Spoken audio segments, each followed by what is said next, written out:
Hello, friends, and welcome back. It is good to have you here for a conversation that matters deeply to our future. On January 3rd, 2026, at exactly 2 o'clock and 1 minute in the morning, American helicopters touched down in Caracas. 30 minutes later, Nicolas Maduro was in custody, and $17.3 trillion of oil reserves changed hands.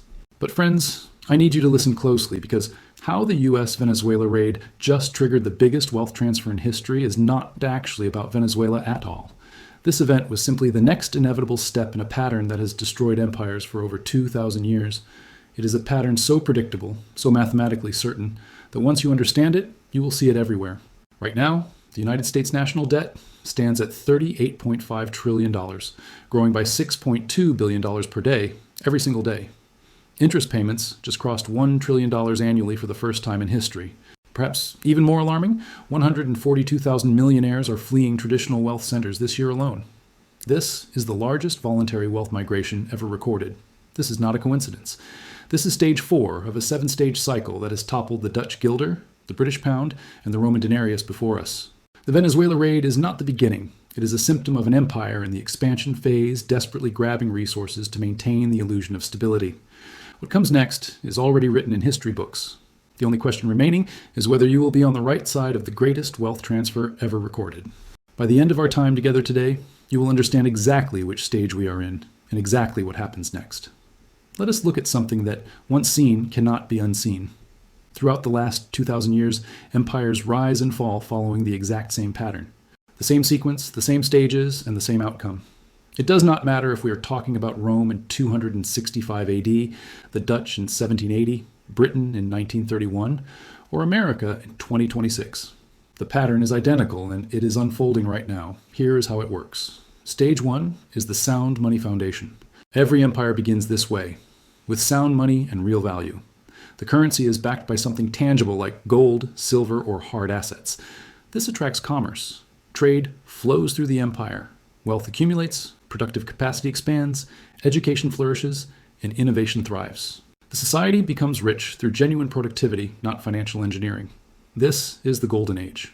This is when empires are built on real foundations. Then comes stage 2, expansion and social programs. Once wealthy, the empire begins to expand, not just militarily, but socially. We see infrastructure projects, public works, and social programs. These are initially funded by the wealth created in stage 1. Roads, healthcare, education. The society feels prosperous, and the middle class grows. However, there is a subtle shift happening. The empire starts spending more on maintaining prosperity than on creating it. Now, this progression inevitably leads us into the trap of expansion and debasement. As we move deeper into this cycle, consumption begins to outpace production slowly, almost imperceptibly. This leads us to stage 3, military overextension and debasement. To maintain its global position, the empire must project power. Military might become incredibly expensive, protecting trade routes, maintaining overseas bases, defending allies, and engaging in conflicts that drain resources. The costs rise faster than the revenue coming in. Taxes increase, but they're never enough. So the empire makes a fateful choice. Instead of cutting spending or defaulting on obligations, it debases the currency. In ancient Rome, they shaved silver from coins. In modern times, governments print money. The effect is identical. More currency chasing the same amount of goods. Inflation begins to creep upward. Initially, this seems to work. The empire can pay its bills and the system continues functioning, but trust is eroding. Foreign holders of the currency begin to notice, and they start diversifying, quietly at first. This brings us to stage 4, desperate resource acquisition. This is where things accelerate. The empire realizes its currency is losing credibility, so it does what all empires do at this stage. It goes after hard assets, natural resources, strategic materials, anything with intrinsic value. Military operations become resource extraction missions. Regime change becomes about controlling oil, minerals, and strategic infrastructure. The empire tells itself this is about security, democracy, or fighting bad actors. But underneath, it is about one thing: acquiring real assets to back up an increasingly hollow financial system. This is exactly where we are right now. Venezuela holds 303 billion barrels of proven oil reserves at $57 per barrel. That is $17.3 trillion. On January 3rd, 2026, the United States took control of those reserves through a military operation. This is not an outlier. This is textbook stage 4 behavior. Now here is what makes this pattern so devastating. Stage 4 does not stabilize the empire. It is a temporary patch on a systemic problem because the fundamental issue, spending exceeding productive capacity, has not been addressed. All Stage 4 does is buy time, usually 5 to 15 years. While the empire is focused on external resource grabs, internal problems accelerate, leading to Stage 5, loss of confidence. This is when the general population begins to sense something is wrong. Inflation becomes noticeable, not in economic reports, but in actual prices at the grocery store. The middle class realizes their savings are losing purchasing power. I want to pause here and ask you a question because your experience is better than any government chart. Think back to 1970 or 1980. What did you pay for a loaf of bread, a gallon of gas, or a new car than compared to what you see today? Let me know in the comments below. I read through them, and it really helps us all see the reality of what loss of purchasing power actually looks like in daily life. Wages do not keep up with costs, and wealth gaps widen dramatically. Those with access to hard assets prosper, while those holding cash deteriorate. Social cohesion fractures, political extremism rises, and foreign governments start actively diversifying away from the empire's currency. They do not announce it loudly. They do it systematically. Trade settlements shift to alternative currencies, and gold reserves increase. Understanding that context brings us to the critical issue of fiscal dominance and the lessons history has taught us. The reserve currency status, which provided enormous privilege in earlier stages, begins to crack. Then we arrive at Stage 6, fiscal dominance. Here is where the situation becomes catastrophic. The debt has grown so large that interest payments consume a massive portion of government revenue. The central bank faces an impossible choice: raise interest rates to fight inflation, which makes the debt unpayable, or keep rates low to service the debt, which destroys the currency's purchasing power. This is fiscal dominance. The government's debt is so large it dominates monetary policy. Former Fed Chair Janet Yellen warned about this on January 5, 2026, stating that the preconditions for fiscal dominance are clearly strengthening. Translation: we are entering Stage 6. Finally, Stage 7, collapse and reset.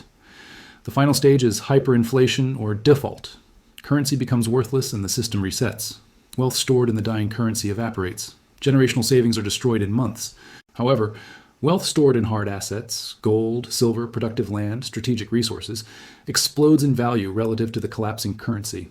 This is the great wealth transfer, moving from those who trusted the system to those who understood the pattern. Let me prove this to you with 3 undeniable historical examples. First, the Roman Empire.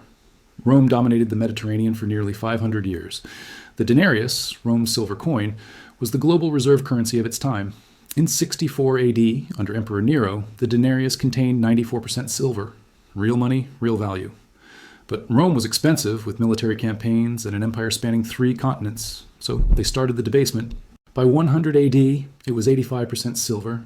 By 200 AD, 50% silver. Then came the acceleration. By 265 AD, the denarius contained only 0.5% silver. Prices exploded 1,000% across the empire. Soldiers demanded higher wages, administrative costs soared, and Rome had no precious metals left to plunder. They levied more taxes, causing hyperinflation and soaring costs. This trifecta dissolved Rome's trade, and economic activity collapsed. The wealth transfer was complete. Those holding land and gold survived. Those holding denarius were destroyed. Next, consider the Dutch Empire in the 17th century. The Dutch guilder became the world's first modern reserve currency. The Dutch East India Company was worth $7.9 trillion in today's money. But maintaining this empire was costly. By the 1700s, the Dutch were overextended and heavily indebted. Internal fighting erupted. Then came the Fourth Anglo-Dutch War in 1780. The British challenged the Dutch directly, attacking shipping and strangling trade routes. The war bankrupted the Dutch. Their debt became unpayable, equity markets collapsed, and the guilder lost its status. Wealth transferred from Dutch holders to British holders, from the declining empire to the rising one. The pattern repeated perfectly. To fully grasp this, we must examine the decline of the British pound and the rise of the dollar. Let us look at the third example, the British Empire, the empire on which the sun never set. At its peak, it controlled 25% of the world's landmass. The British pound sterling was the world's dominant reserve currency for over 200 years. London was the financial capital of the world. But by 1900, the costs of maintaining the empire were exceeding the benefits. Britain started borrowing excessively. Other nations, like Germany, Japan, and the United States, grew stronger. Then came World War I, which was financially devastating. Britain borrowed heavily from the United States to fund the war effort. By 1918, Britain was a debtor nation for the first time in centuries. They tried to maintain the pound's value. But by 1931, Britain was forced to abandon the gold standard. The pound was devalued. World War II drained even more resources. By 1944, at the Bretton Woods Conference, the writing was on the wall. The US dollar, backed by two-thirds of the world's gold reserves, became the new global reserve currency. Britain did not let go easily. They used colonial influence to slow the transition. However, by 1967, another major devaluation occurred, and the pound lost 14% of its value overnight. Here is the key point. It took over 20 years for the pound to be completely dethroned. The transition was slow, painful, and devastating for British citizens. Those who held pound-denominated assets watched their wealth evaporate. Those who had diversified into dollars and hard assets preserved their purchasing power. 3 empires, different centuries, different technologies, same pattern. Now, let us apply this pattern to today, to the United States, and to the Venezuela raid. Let us walk through this systematically. The United States established this cycle in 1944 at Bretton Woods. The dollar was linked to gold at $35 per ounce. America held two-thirds of the world's gold reserves. This was sound money, stage 1. Post-World War II, America built an unprecedented welfare state, Social Security, Medicare, the highway system. These programs were initially funded by genuine economic growth and manufacturing dominance. The American middle class exploded. This was stage 2. Then, things started to crack with the Vietnam War and the Cold War. By the late 1960s, other nations began exchanging their dollars for gold. On August 15, 1971, President Nixon closed the gold window, no more gold backing. The dollar became pure fiat currency. This was the debasement moment, stage 3. What followed was the inflation of the 1970s, but the dollar survived because of the petrodollar system established in 1974, where oil was priced in dollars globally. This extended stage 3 by 50 years, but it did not eliminate the pattern. It only delayed it. Now we are here. This is where Venezuela fits. We have seen Iraq, Libya, and Syria. Now, with 303 billion barrels of oil, the United States conducted Operation Absolute Resolve on January 3, 2026. So how does this history apply to us? Let's look at the current reality and future projections. President Trump stated explicitly that American oil companies would go in and start making money for the country. Translation, we are taking the oil. But this is not sustainable. It is a temporary measure. Even if successful, Venezuela was producing less than 1% of global oil supply. This does not fundamentally change America's fiscal trajectory. It is a patch, a band-aid, and classic stage 4 behavior. The United States is actively pursuing hard asset acquisition through military means. The pattern is confirmed. This is the stage we are entering right now. Look at the data. In 2025, 142,000 millionaires relocated internationally, the highest number ever recorded. Projections for 2026 show 165,000 millionaires relocating. This is the largest voluntary transfer of private capital in modern history. The UK is losing 168,500 millionaires this year alone. China and India are also losing millionaires. They are moving to places like the UAE and Singapore, countries with stability and asset-friendly policies. This is capital flight. Wealthy individuals are sensing instability and moving their assets to safer jurisdictions. Meanwhile, the dollar's share of global foreign exchange reserves has declined from 71% in the year 2000 to 59% in 2023. Countries are diversifying. China and Russia are settling trade in yuan and rubles. BRICS nations are discussing alternative settlement systems. This is early stage 5. The confidence is cracking, not yet shattered, but the loss of confidence is measurable and accelerating. Here is where it gets terrifying. The U.S. national debt is $38.5 trillion, growing $62 billion per day. That is $255 million per hour. Interest payments in 2026 will exceed $1 trillion for the first time in history, triple what it was in 2020. By 2035, interest payments will reach $1.8 trillion annually. The Congressional Budget Office projects debt will reach 156% of GDP by 2055. If current tax cuts are made permanent, debt could reach 220% of GDP. This leads back to fiscal dominance. If investors lose faith that the U.S. will return to running surpluses, they will demand higher interest rates on that $38.5 trillion of debt. The Federal Reserve is trapped. Raise rates to fight inflation, and the debt becomes unpayable. Keep rates low, and the currency loses purchasing power. The United States is entering stage 6. The math is undeniable. History gives us a time frame. Once fiscal dominance sets in, the collapse phase typically takes 5 to 25 years. Some economists project the breaking point around 2050, while others think it could happen sooner if confidence breaks suddenly. Now, I want to take a moment to address the counter-arguments and show you the path forward. The final stage always involves either hyperinflation or default. There is no third option. When it happens, the wealth transfer is complete. Those holding currency get wiped out. Those holding hard assets survive. We're not there yet, but every indicator is pointing in that direction. Now, I know what some people say when confronted with this pattern, but this time is different. They say technology will save us. AI, productivity, innovation. Let me address this reality directly. The Roman Empire had revolutionary technology for its time, like concrete and aqueducts. The British Empire had the Industrial Revolution. Technology did not save either empire because the problem is not productivity. It is the relationship between spending and revenue. When spending persistently exceeds revenue by massive margins, no amount of productivity growth solves that. Others say the US can print unlimited dollars. Yes, technically correct, but printing money to pay debts causes hyperinflation. That is not saving the system. That is destroying it differently.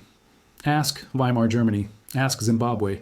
Printing money transfers wealth from holders of the currency to those who print it first. This time is not different. The pattern is absolute. I know this is a heavy topic, and many of you might disagree. You might believe that American exceptionalism will override these historical cycles. I want to know your thoughts. Do you think technology will save us this time, or are we bound by the same laws as Rome and Britain? Scroll down and tell me what you think in the comments. I personally read them to understand where our community stands. If the pattern holds, we are heading toward a wealth transfer of historic proportions within the next 10 to 25 years. So here's what history tells us about survival strategies. Every empire collapse in history rewarded those holding tangible assets: gold, silver, productive land, and strategic resources. When Rome collapsed, those holding land survived. When the British pound was devalued, those who had diversified maintained their purchasing power. Hard assets retain value through monetary transitions. Furthermore, specialized skills retain value regardless of currency. If you can provide essential services, healthcare, engineering, agriculture, skilled trades, you maintain earning capacity. You must also understand why so many millionaires are relocating. They understand that when an empire enters late-stage decline, capital controls often follow. Wealth taxation, exit taxes, asset confiscation, having optionality, second residences, foreign accounts, international business structures, provides protection. This is about recognizing historical patterns and acting rationally. The dollar will likely remain dominant for years, but its purchasing power will erode. Holding multiple currencies, especially those of creditor nations or commodity-backed systems, provides hedge protection. The most common mistake people make is doing nothing. They succumb to normalcy bias, believing it won't happen in their lifetime or that the government will fix it. History proves otherwise every time. The Roman citizens did not believe their empire would fall. The British did not think the pound would lose reserve status. It happened anyway because mathematical forces do not care about beliefs. The January 3rd operation in Venezuela is a symptom of where we are in the cycle. It is desperation disguised as strength. Now, before we conclude, I want to go one step further and give you the specific tools to navigate the choppy waters ahead. Knowing that history is only half the battle. Knowing the specific signals to watch for is how you protect your family. We talked about stages, but there are 3 specific blinkers, warning lights on the dashboard, that will tell you the moment we cross the point of no return from stage 5 to stage 6. You do not need a PhD in economics to spot them. You just need to know where to look. The first signal is a failed treasury auction.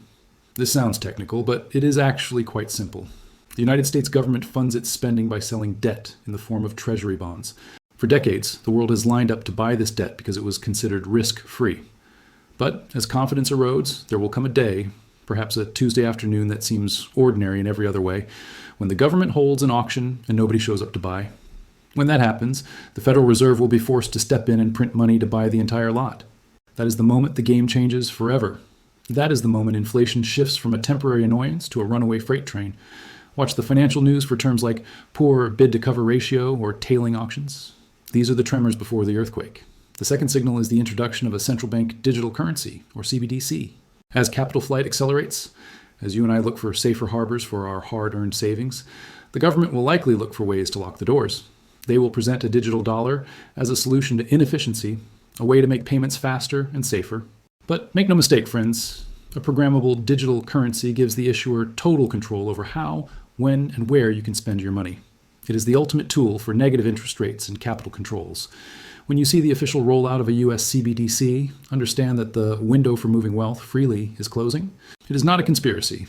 It is the technological evolution of the same capital controls we saw in Rome and Britain, just updated for the digital age.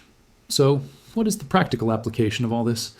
It comes down to a concept I call the sleep well portfolio. This is not financial advice. This is common sense derived from 2,000 years of history. It is about insurance, not speculation. When you buy fire insurance for your home, you do not hope your house burns down so you can make a profit. You buy it so you can sleep at night. Precious metals like gold and silver act as fire insurance for your purchasing power.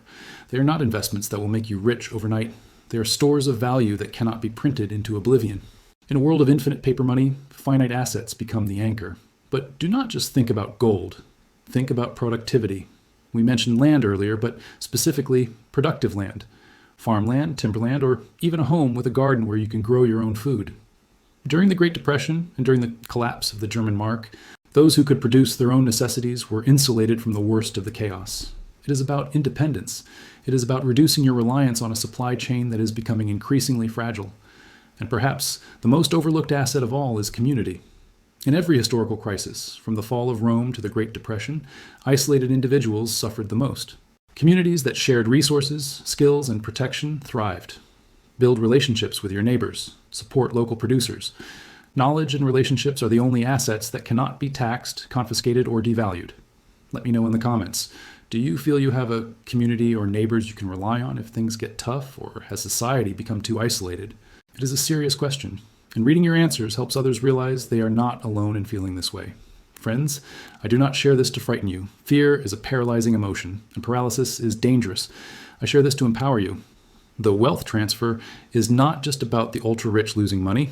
It is about wealth moving from the unprepared to the prepared. It is moving from paper assets to real assets, from liabilities to equity, and from the unaware to the informed. The storm clouds are gathering, yes, but for those who have built a sturdy shelter, the storm is just weather. This is not the end of the American story, but it is certainly the end of a specific economic chapter. The page is turning whether we like it or not. The only question is which side of it you will be on. If this analysis opened your eyes, make sure you are ready for what comes next, because the window to position yourself is closing. Subscribe now, hit the notification bell, and share this message with the people you care about. We will navigate this transition together, one step at a time. Until next time, stay safe, stay informed, and keep your eyes on the horizon.